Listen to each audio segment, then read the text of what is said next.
활동기한이 연장된 국회 연금개혁특별위원회가 오늘 3기 첫 전체 회의를 열고 최근 정부가 마련한 국민연금 종합운영계획안을 보고받았습니다.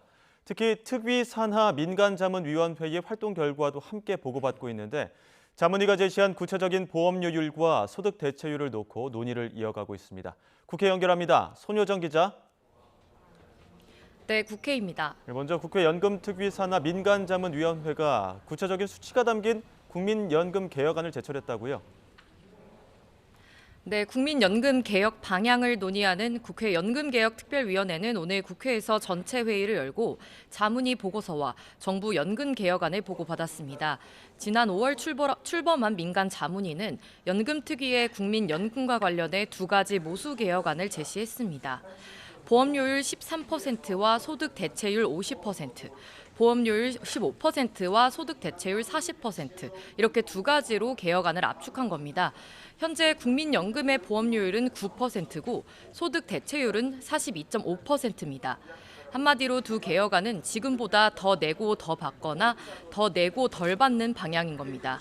현행대로라면 국민연금기금이 2055년에는 바닥날 거란 관측이 나오는 가운데 자문위는 이번 개혁안에서 소득 보장 강화와 연금의 재정 안정 사이의 균형을 고려했다고 설명했습니다.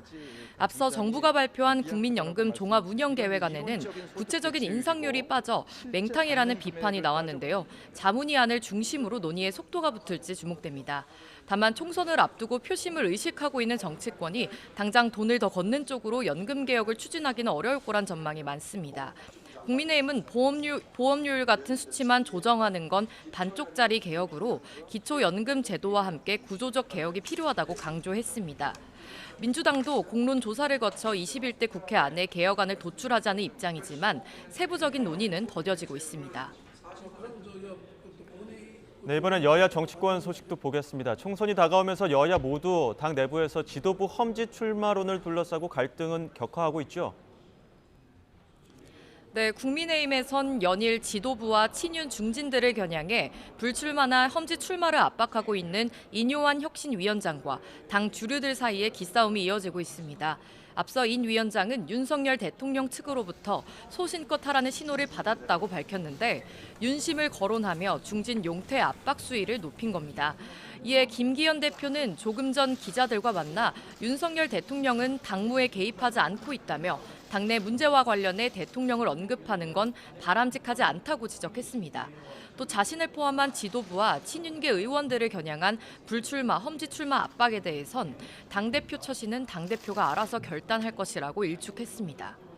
이런 가운데 민주당에선 대표적인 비명계 의원들이 주축이 된 원칙과 상식 모임이 공식 출범했습니다. 이원우, 김종민, 조응천, 윤영찬 의원은 국회에서 기자회견을 열고 누구를 반대하기 위해서가 아니라 민주당의 무너진 원칙을 되살리고 상식의 정치를 세우겠다고 밝혔습니다. 무엇보다 민주당이 돈봉투 코인 의혹은 물론 이재명 대표 방탄에서 벗어나 도덕성을 회복하고 팬덤 정치와 결별해 당내 민주주의를 확립할 것을 요구했습니다. 특히 비명계를 중심으로 이재명 대표 등 지도부에게 험지 출마와 기득권 내려놓기를 요구하는 목소리가 나오고 있지만 아직까지 이 대표는 말을 아끼고 있습니다. 원칙과 상식에는 불참한 이상민 의원도 다음 달 초까지는 탈당을 포함해 거취를 결정하겠다고 밝힌 가운데 당내 계파 갈등이 격화할 조짐이 드러나고 있습니다. 지금까지 국회에서 전해드렸습니다.